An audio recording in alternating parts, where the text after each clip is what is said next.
زینب اور جلال اپنے روشن مستقبل کے خواب دیکھ رہے ہیں، لیکن پاکستان کا تعلیمی نظام ان کے لیے ایک بڑی رکاوٹ ہے۔ بہت گرمی ہوتی ہے جب ہم اسکول آتے ہیں، ہم کبھی بے ہوش ہو جاتے ہیں۔ کاش ہم کسی عمارت میں پڑھائی کر سکتے۔ ان بچوں کا تعلق پشتون گھرانوں سے ہے۔ وہ سمجھتے ہیں کہ حکومت انہیں نظر انداز کر رہی ہے۔ سیاسی رہنما ہمیں انسان نہیں سمجھتے۔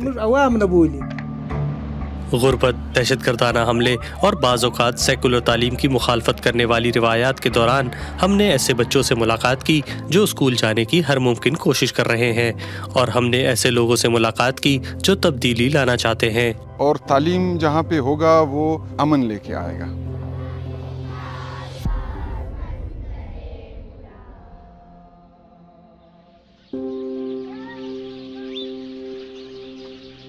یہ صبح سویرے کا وقت ہے۔ محمد فتح اپنے 5 بیٹوں کو جگا رہے ہیں۔ جلال اٹھ جاؤ، جلدی اٹھو۔ انہیں اسکول جانے کے لیے تیار ہونا ہے۔ شہیب تم بھی اٹھ جاؤ۔ یہ پاکستان کے مغربی حصے کے ایک پہاڑی علاقے میں رہتے ہیں اور ان کا تعلق پشتون گھرانے سے ہے۔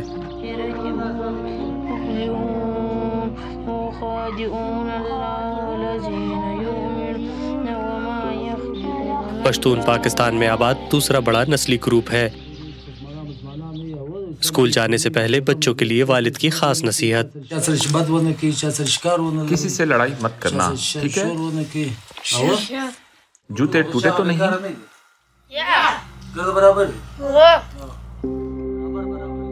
محمد فتح اپنے بچوں کو اچھی تعلیم دینا چاہتے ہیں۔ ان کے بڑے بیٹے کے بڑے خواب ہیں۔ بڑے ہو کر کیا بننا چاہتے ہو؟ میں ڈاکٹر بنوں گا۔ اچھا، کون سا ڈاکٹر؟ میں مریضوں کا علاج کروں گا۔ اور برادری کی مدد کرو گے؟ جی ہاں۔ ہمارے علاقے میں کوئی ڈاکٹر نہیں ہے۔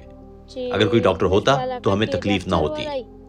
میں ڈاکٹر بننا چاہتا ہوں تاکہ میں کلینک کھول سکوں۔ جب غریب لوگ آئیں گے تو میں ان سے فیس نہیں لوں گا۔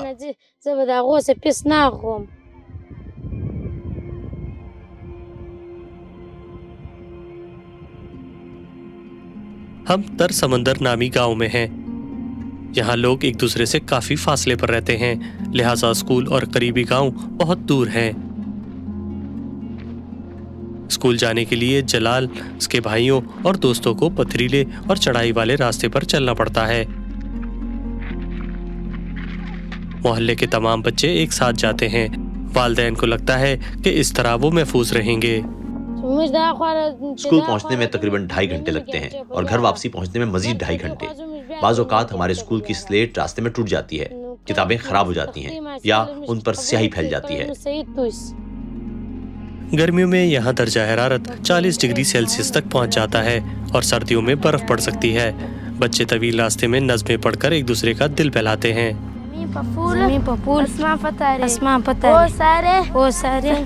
سنسار کا خدا ہے، سب اس کی قدرت کے ہے نظارے۔ ان تمام مشکلات کے باوجود یہ بچے ہر روز اسکول جاتے ہیں۔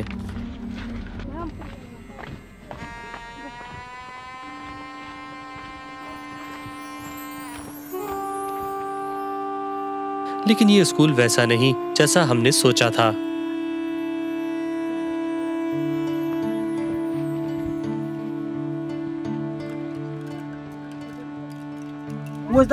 یہ کون سا نشان ہے؟ جمع کا۔ درست، اب یہ سوال حل کرو۔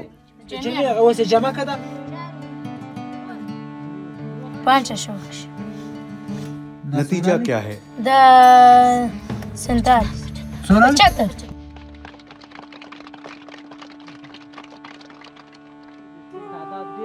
ٹینٹ میں تعلیم حاصل کرنا بہت چیلنجنگ ہے۔ یہاں کے بچے اور استاد پشتو زبان بولتے ہیں، لیکن کتابیں صرف اردو اور انگریزی میں دستیاب ہیں۔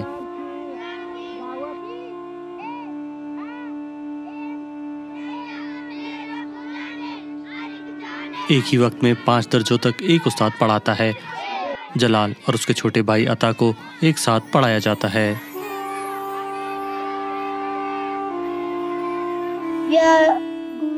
جب استاد ہمیں پڑھانے کی کوشش کرتا ہے تو دیگر طلباء کے شور سے ہم تنگ ہو جاتے ہیں اور ہم نے جو کچھ سیکھا ہوتا ہے وہ سب بھول جاتے ہیں، کیونکہ باقی طلباء بھی اونچی آواز میں پڑھ رہے ہوتے ہیں۔ ہمارے پاس 5 مضامین ہیں، اتنی کتابیں ہیں، ہم ریاضی، اردو اور اسلامیات پڑھتے ہیں۔ یہ ہمارے مسائل ہیں اور خیمے میں گرمی ہے۔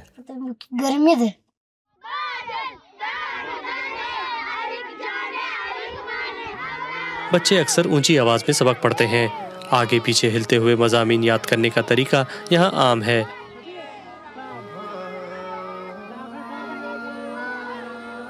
لیکن اس سے خیمے میں شور اور گرمی بڑھ جاتی ہے، اور یہاں نہ پانی کی رسائی ہے اور نہ ٹوائلٹ کی سہولت۔ ان پشتون بچوں کے لیے ٹینٹ اسکول ایک عارضی حل ہونا چاہیے تھا، لیکن وہ بتاتے ہیں کہ یہ گزشتہ 30 سال سے زیادہ عرصے سے یہاں موجود ہے۔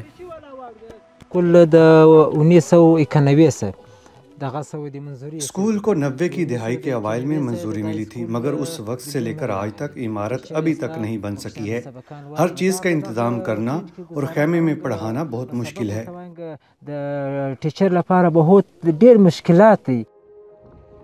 گاؤں والوں نے خیمے کے ساتھ اپنی مدد آپ کے تحت ایک اسکول بنانے کی کوشش تو کی، لیکن ان کا کہنا ہے کہ شدید بارشوں کے نتیجے میں یہ کسی بھی وقت گر سکتا ہے اور یہ استعمال کے قابل نہیں ہے۔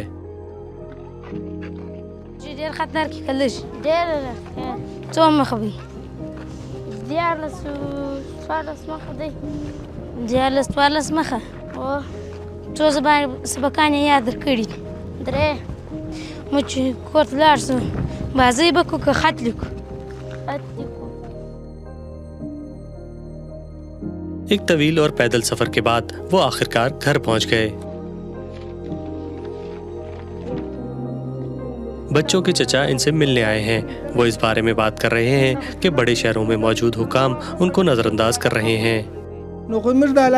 علاقے کے سیاسی رہنما ہمیں انسان نہیں سمجھتے۔ انتخابات کے دوران وہ یہاں آتے ہیں اور کہتے ہیں آپ میرے رشتہ دار ہیں اور میں آپ کے لیے سب کچھ کروں گا، لیکن ووٹنگ کا دن ختم ہونے کے بعد وہ غائب ہو جاتے ہیں۔ مجھے بتائیں کہ تقریباً 40 سال گزر جانے کے باوجود اسکول کی عمارت کیوں نہیں بن سکی؟ وہ یہ دیکھ رہے ہیں۔ وہ ہمیں انسان نہیں سمجھتے اور انہیں لگتا ہے کہ ہم یہاں کے نہیں۔ محمد فتح اپنے بچوں کی تعلیم کے لیے تبدیلی چاہتے ہیں۔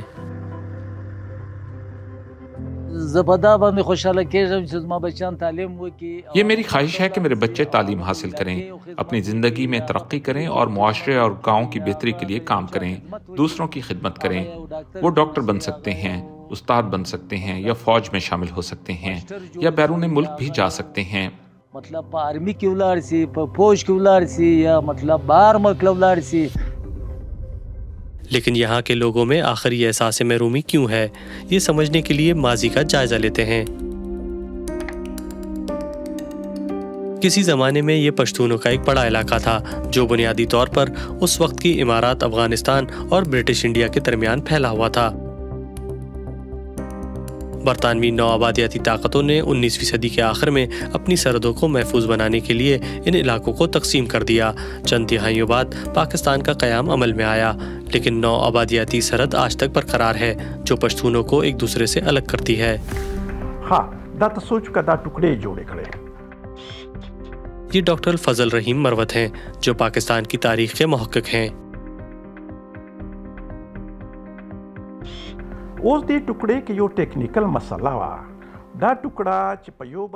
یہ خطہ ایک طرح سے ایک دوسرے سے جڑا ہوا تھا، جغرافیائی، نسلی، مذہبی اور خاندانی اعتبار سے۔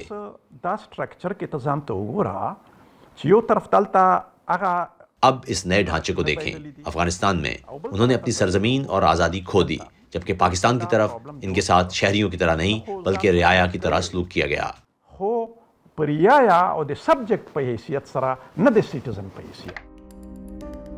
اس کے اثرات آج بھی موجود ہیں۔ ناقدین کا کہنا ہے کہ دور دراز کے پشتون دیہات کو حکومتی توجہ کم ملتی ہے۔ اس کا ایک نتیجہ پشتون صوبوں میں ملک کے دیگر حصوں کی نسبت تعلیم کی شرح کم ہونا ہے۔ پشتونوں کے لیے ایک اور تلخ حقیقت یہ ہے کہ افغانستان میں طویل جنگ کے بعد پچھلی دہائیوں کے دوران لاکھوں لوگ پاکستان منتقل ہو گئے۔ طالبان کے اقتدار سنبھالنے کے بعد یہ تعداد مزید بڑھ گئی اور ان پناہ گزینوں میں سے اکثریت پشتون ہیں۔ مثال کے طور پر پشاور میں پناہ گزینوں کو اکثر خوراک، صاف پانی یا تعلیم جیسی بنیادی سہولیات تک محدود رسائی حاصل ہے۔ ان میں سے ایک ہے 7 سالہ زینب۔ 3 سال قبل طالبان کی اقتدار میں واپسی کے بعد زینب اور اس کی فیملی کو افغانستان چھوڑنا پڑ گیا۔ زینب کی 2 بہنیں اور ایک معذور ماں ہے۔ وہ کہتی ہے کہ وہ اپنی فیملی کی زندگی بہتر بنانا چاہتی ہے۔ بڑی ہو کر ڈاکٹر بننا چاہتی ہوں، بہن کے لیے پیسے ہر چیز دیتی ہوں، میں ماں کے لیے دوائی خریدتی ہوں، ہر چیز۔ زینب کے والد ایک رکشہ ڈرائیور ہیں۔ میں افغانستان سے یہاں آیا ہوں، میری 3 بیٹیاں ہیں، میرے پاس ریفیوجی کارڈ ہے، لیکن اس کے ساتھ اسکول میں داخلہ کرانا آسان نہیں ہے۔ زینب روزانہ 4 گھنٹے ابلے ہوئے آلو فروخت کرتی ہے۔ وہ ملک میں کام کرنے والے کئی بچوں میں سے ایک ہیں۔ پاکستان میں تقریباً ہر تیسرا بچہ اسکول نہیں جاتا۔ یہ شرح دنیا بھر میں سب سے زیادہ ہے، لیکن زینب کا معاملہ کچھ مختلف ہے۔ زینب ایک قریبی امدادی اسکول میں پڑھتی ہیں، لیکن ملک بھر میں ایسی امدادی تنظیموں کے زیر انتظام اسکولوں کی تعداد بہت کم ہے۔ مجھے سب سے مشکل پیپر بہت مشکل لگتی ہے جو کرتی ہوں۔ میرا گھر اسکول سے دور ہے اور میں چاہتی ہوں کہ میرا اسکول گھر کے پاس ہو جائے، اور میں دور سے آتی ہوں، مجھے پڑھائی پسند ہے اور پڑھائی کرنا اچھا لگتا ہے۔ رانا اسکول نہ صرف پناہ گزینوں بلکہ تمام پسماندہ بچوں کے لیے تبدیلی لانے کی کوشش کر رہا ہے۔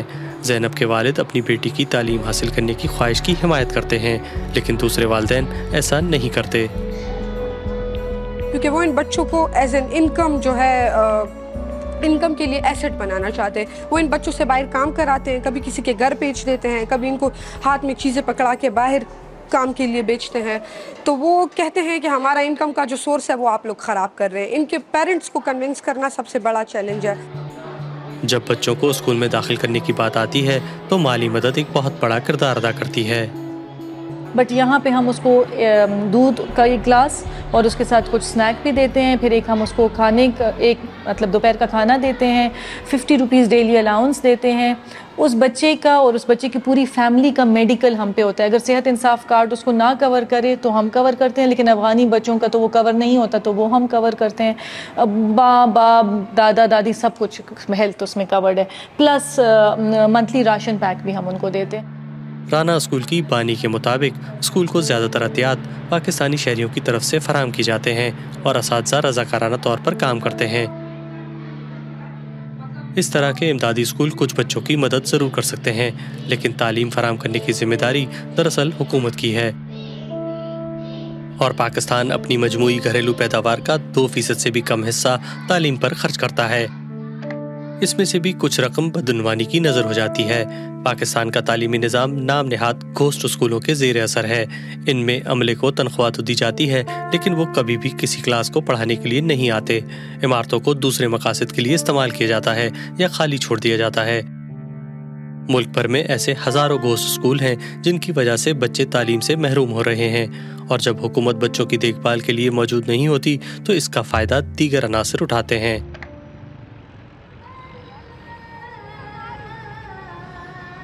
ہم پشاور کے ایک مختلف علاقے میں ایک مدرسے میں ہیں جہاں بچوں کو دینی تعلیم کے ساتھ ساتھ کھانا بھی دیا جاتا ہے۔ تازہ ترین سرکاری اعداد و شمار کے مطابق ملک بھر میں اس طرح کے 40,000 سے زیادہ دینی مدارس موجود ہیں، جو کہ تمام اسکولوں کا 14% بنتا ہے۔ یہ مدارس زیادہ تر صرف لڑکوں کے لیے ہیں۔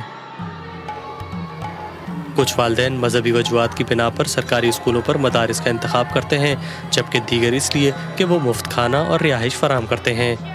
لیکن یہاں ایک مسئلہ ہے، مدارس میں زیادہ تر مذہبی تعلیم کے علاوہ سیکولر تعلیم کم دی جاتی ہے۔ میرا نام ذاکر اللہ ہے۔ اب تک میں 30 میں سے 19 پارے حفظ کر چکا ہوں۔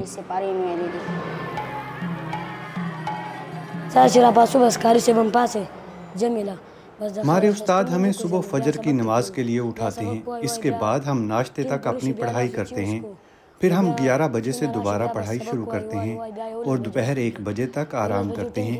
دوپہر کے کھانے کے بعد ہم عصر کی نماز تک پڑھتے رہتے ہیں، پھر مغرب کی نماز تک ہمارا کھیل کا وقت ہے۔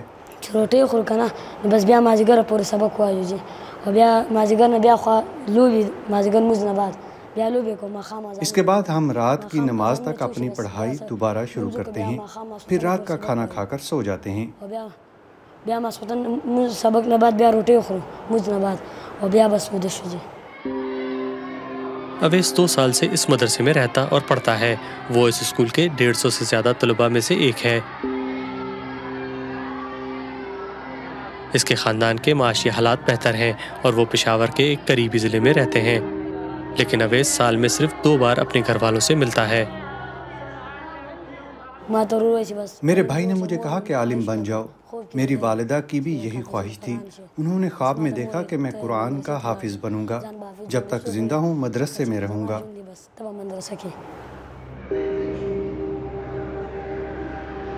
اویس نے اپنی ماں کا خواب پورا کرنے کے لیے اپنی زندگی مذہب کے لیے وقف کر دی۔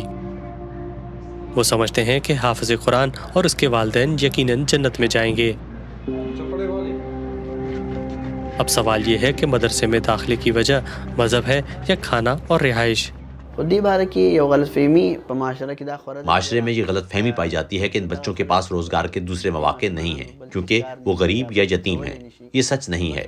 حقیقت یہ ہے کہ انہیں اپنے مذہب سے گہری محبت ہے۔ بہت سے والدین نے اپنے بچوں کو دینی تعلیم کے لیے وقف کر رکھا ہے۔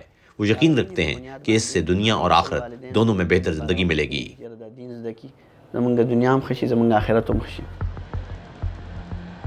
والدین کی طرف سے اسکول یا مدرسے کے انتخاب کو بہتر طور پر سمجھنے کے لیے ہم نے پشاور کی سڑکوں پر لوگوں سے پوچھا کہ کیا وہ اپنے بچوں کو مدرسے یا پھر اسکول بھیجنا پسند کریں گے اور کیوں۔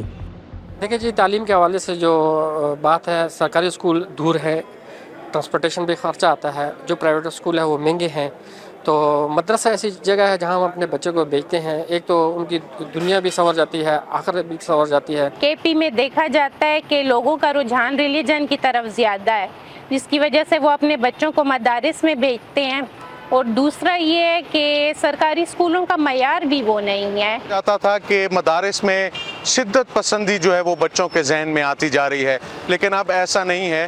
وہ یہ سمجھ چکے ہیں کہ جو دینی تعلیم ہے وہ بچوں کو اگر دی جائے تو ان کا دماغ، ان کی سوچ، ان کا شعور کافی وسیع ہو جاتا ہے۔ میرے اپنے دونوں بچے، بیٹی بھی بیٹا بھی، وہ اس وقت حافظ قرآن کی جو تعلیم ہے وہ حاصل کر رہے ہیں۔ لیکن ایک حقیقت یہ بھی ہے کہ بہت سے مدارس غیر ملکی مالی اعانت سے چلتے ہیں۔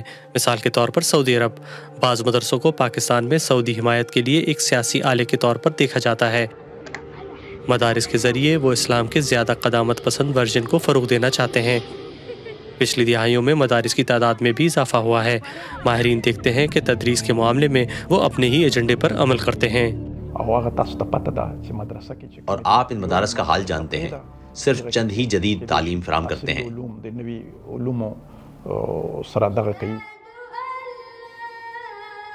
کچھ لوگوں کو خدشہ ہے کہ یہ انتہائی فرسودہ مذہبی نصاب مدارس کے کچھ طلباء کے لیے ملک کے بہت سے عسکریت پسند گروپوں میں بھرتی ہونے کا سبب بنتا ہے۔ طالبان کے کئی اعلیٰ رہنما جو اب ہمسایہ ملک افغانستان میں حکومت کر رہے ہیں، پاکستانی مدرسوں میں تعلیم حاصل کر چکے ہیں۔ پاکستان کی حکومت ملک میں سلامتی کی عمومی حالت کو بہتر کرنے کے لیے مذہبی مدارس کے اندر بنیاد پرستی کو روکنے کی کوشش کر رہی ہے، لیکن کیا یہ حکمت عملی کام کرے گی؟ بدقسمتی سے میں اب بہت زیادہ افراتفری اور ہنگامہ آرائی دیکھ رہا ہوں۔ ڈاکٹر درویش آفریدی یونیورسٹی کے معروف اسکالر ہیں جو کئی دہائیوں سے سماجی ترقی کا مطالعہ کر رہے ہیں۔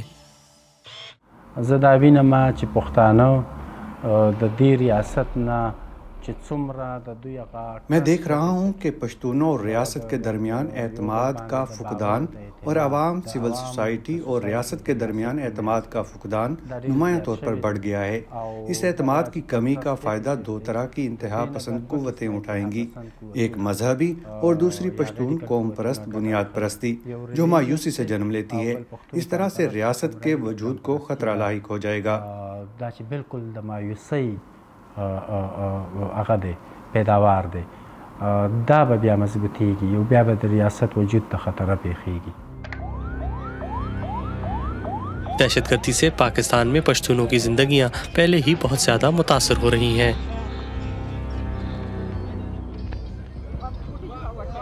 سن 2022 میں سب سے زیادہ دہشت گرد حملے پشتون علاقوں میں ہوئے اور تقریباً 70% حملوں کے محرکات مذہبی تھے. اس کے علاوہ پاکستانی طالبان، داعش اور القاعدہ جیسی سبھی دہشت گرد تنظیموں کا یہاں پر اثر و رسوخ تھا یا پھر شاید اب بھی ہے. ایک سائنسی مطالعہ ملک میں مذہبی انتہا پسندی کے لیے بڑھتی ہوئی قبولیت کی جانب اشارہ دیتا ہے. ماہرین کو خدشہ ہے کہ مدارس اس پیش رفت کو مزید تقویت دے سکتے ہیں اور یہ اسکول کے بچوں کے لیے خطرہ ثابت ہو سکتے ہیں. کچھ جنگجو سیکولر تعلیم کے خلاف ہیں. وہ ماضی میں اسکولوں کو بھی نشانہ بنا چکے ہیں، جیسے پشاور کے اس اسکول میں جہاں 150 کے قریب لوگ مارے گئے تھے. ان میں زیادہ تر طالب علم تھے. یہ عدم تحفظ خطے کو مزید عدم استحکام کا شکار بناتا ہے، جس سے بچوں کی تعلیم کی امید مزید کم ہوتی دکھائی دیتی ہے.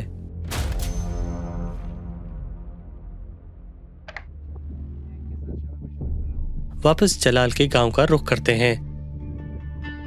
تمام مشکلات کے برعکس فتح اور دیگر گاؤں والے اپنے بچوں کے لیے حالات بہتر بنانے کے لیے پرعزم ہیں. اس پورے عرصے میں حکومت نے اسکول کو صرف نام دیا ہے لیکن کوئی عمارت نہیں. گاؤں والوں نے مقامی حکومت کی اس پہاڑی علاقے میں عدم موجودگی کی وجہ سے فیصلہ کیا ہے کہ وہ حکام سے ان کے دفاتر میں ملاقات کریں گے اور اس کے لیے وہ صوبائی دارالحکومت کوئٹہ جا رہے ہیں. شریف، ہم یہ کیسے کریں گے؟ امید کرتے ہیں کہ ہم جن سے ملنے جا رہے ہیں وہ موجود ہوں اور ہمیں کچھ وقت دے دیں. وہ اس بارے میں شاید کچھ کر سکیں. جب وہ وہاں پہنچے تو خوش قسمتی سے وزیر تعلیم ملاقات کے لیے آمادہ ہو گئیں. پہلے ہم نے اس ٹینٹ اسکول میں پڑھائی کی اور اب ہمارے بچے بھی وہاں پڑھ رہے ہیں. ہمیں بتایا گیا ہے کہ یہ جلد ہو جائے گا. آ جائیں، کل آئیں، لیکن ایسا کبھی نہیں ہوتا. اسکول میں 40 سے 50 کے قریب طلباء پڑھتے ہیں. 3 گاؤں کے طالب علم وہاں آتے ہیں. یہ بہت بدقسمتی کی بات ہے کہ ہمارے ہاں ایسے لوگ ہیں جو اپنے بچوں کو اسکول بھیجنا چاہتے ہیں لیکن انہیں یہ سہولت میسر نہیں ہے. انہوں نے مجھے درخواست دے دی ہے اور میں نے ابھی سیکرٹری سے بات کی ہے. انشاءاللہ جب اسکیم شروع ہوگی تو عمارت تعمیر ہو جائے گی. وزیر تعلیم کے سیکرٹری نے بھی جواب میں خوب وعدے کیے. سیکرٹری کو درخواست دی انہوں نے اور سیکرٹری نے منسٹر کے حکم کے مطابق اس پہ عمل درآمد کیا. اس سال جو شیلٹر لیس اسکول ہے اس کے اندر ہم یہ بلڈنگ ڈال دیں گے. انشاءاللہ اس کی بلڈنگ پہ کام کا آغاز ہو جائے گا. سر، کام کب شروع ہوگا؟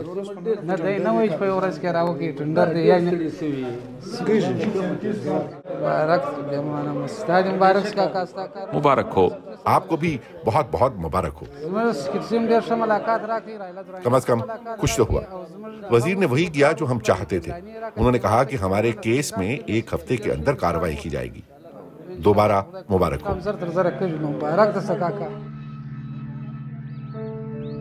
امیدیں تو بہت زیادہ ہیں کہ ٹینٹ اسکول جلد ہی یاد ماضی بن جائے گا، لیکن کیا وزیر تعلیم واقعی اس کی پیروی کریں گی؟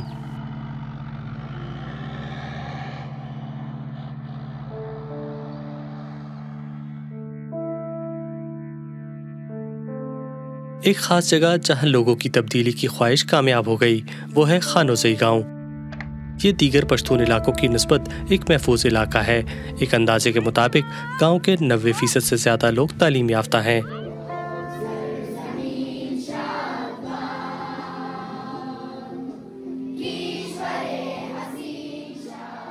ہم گاؤں میں لڑکیوں کے ایک ہائی اسکول کا دورہ کر رہے ہیں تاکہ یہ جان سکیں کہ یہاں لڑکیوں کو تعلیم کیسے میسر ہے.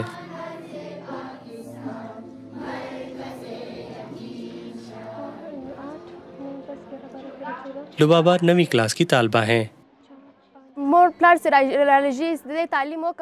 میرے والدین مجھے تعلیم حاصل کرنے کے لیے اسکول بھیجتے ہیں. مجھے یہ پسند ہے کیونکہ اس سے مجھے نوکری مل جائے گی. میرے والدین خوش ہوں گے، لوگ کہیں گے کہ میں نے تعلیم حاصل کی اور وہ ان کی تعریف کریں گے۔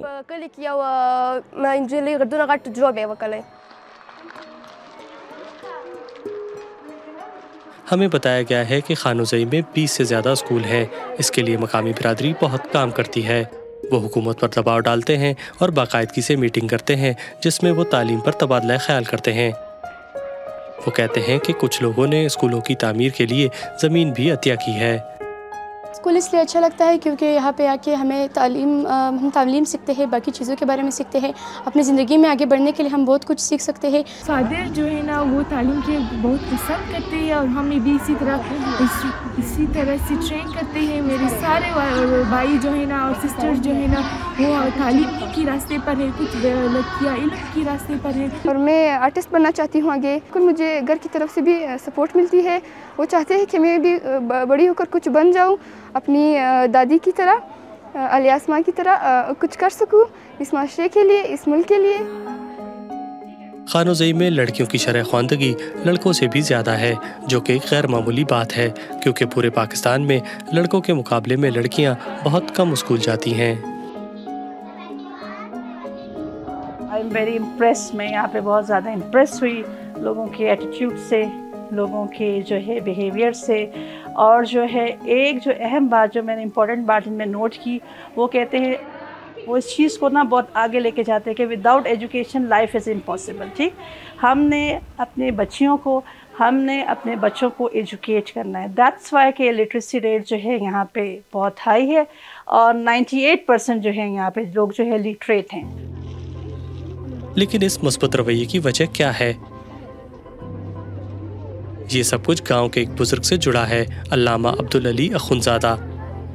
انہوں نے 100 سال سے زیادہ عرصہ قبل حکام کو مجبور کیا کہ وہ اپنے لوگوں کو مناسب تعلیمی ڈھانچہ فراہم کریں۔ ان کے پرپوتے اخونزادہ در افشاں سے ملیے۔ گاؤں کے پہلے گرلز اسکول کے کھنڈرات کے سامنے وہ ہمیں بتاتے ہیں کہ لوگ اب بھی ان کے پردادا کی مثال پر عمل کرتے ہیں کیونکہ اس کے مثبت اثرات سامنے آئے تھے۔ تعلیم کے حوالے سے کیمپین ہماری سٹل اسی وجہ سے جاری ہے کیونکہ یہاں پہ الحمدللہ ہم ایک بہت پرامن معاشرے میں رہ رہے ہیں کہ اگر تعلیم ہمارے ہاتھ سے تعلیم نکل جاتا ہے، ہمارے سوسائٹی سے ایجوکیشن اگر ہم لوگ کٹ آف ہو گئے تو ہماری جو نئی نسل ہوگی وہ جاہل گوار بنیں گے، اور جاہل گوار اور بے شعور یا لاشعور لوگ جو ہوں گے وہ سوسائٹی کے امن کو تباہ کریں گے۔ اس وجہ سے ہمارے لوگ تعلیم پہ کمپرومائز نہیں کرتے۔ تو امن و امان اور تعلیم جو ہے یہ ایک دوسرے سے پیوستہ چیزیں ہیں، یعنی جہاں پہ امن ہوگا وہیں پہ تعلیم ہوگا، اور تعلیم جہاں پہ ہوگا وہ امن لے کے آئے گا، وہ لوگوں کو شعور دیتا ہے اور شعور انسان کو امن کی طرف لے کے جاتا ہے۔ اخونزادہ کے اتنے اثر و رسوخ کی ایک وجہ یہ بھی ہے کہ خانوزئی کا معاشرہ بہت یکساں اور منظم ہے۔ وہ ہمیں بتاتے ہیں کہ یہاں تمام لوگ پشتونوں کے ایک مخصوص قبیلے سے تعلق رکھتے ہیں۔ یہاں پر زیادہ تر مقامات انہی خاندانوں نے مل کر بنائے تھے، اور قریبی تعلقات کے نتیجے میں سماجی دباؤ بھی بڑھتا ہے۔ ہمارے علاقے میں آپ کو ایسا گھر کبھی نہیں ملے گا جہاں بچوں کو تعلیم نہ دی جائے۔ جو لوگ تعلیم حاصل نہیں کرتے، لوگ انہیں پسند نہیں کرتے۔ بظاہر یہ جلال کے پہاڑی گاؤں سے تھوڑا بہتر اور زیادہ شہری علاقہ لگتا ہے، اس لیے ان کا سیاسی قیادت تک پہنچنا قدرن آسان ہے۔ خانوزئی کو پورے پشتون علاقے کے لیے بلو پرنٹ کے طور پر استعمال کرنا مشکل ہے کیونکہ یہاں تعلیم کو فروغ دینے کی ایک طویل روایت ہے۔ ہمیں بتایا گیا کہ خانوزئی کے لوگ بہتر ملازمتیں حاصل کرنے میں دلچسپی رکھتے ہیں، اس لیے وہ اپنے بچوں کے لیے بہتر تعلیم کا مطالبہ کرنے کی زیادہ وسعت رکھتے ہیں۔ اس حوالے سے دوسرے دیہاتوں کو ابھی بہت طویل سفر طے کرنا ہے، جیسے کہ جلال کا گاؤں۔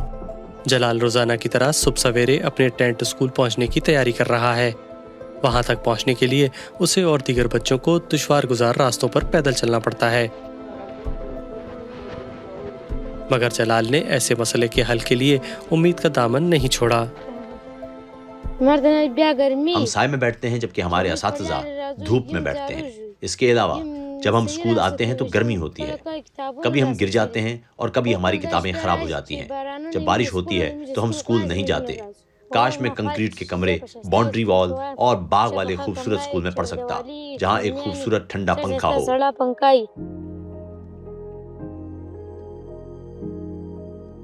وزارت تعلیم نے اسکول کے لیے مناسب عمارت کا وعدہ تو کیا، لیکن 5 ہفتے بعد ہمیں پتہ چلا کہ بیوروکریٹک وجوہات کی بنا پر یہ منصوبہ اگلے سال سے پہلے شروع نہیں ہو سکے گا۔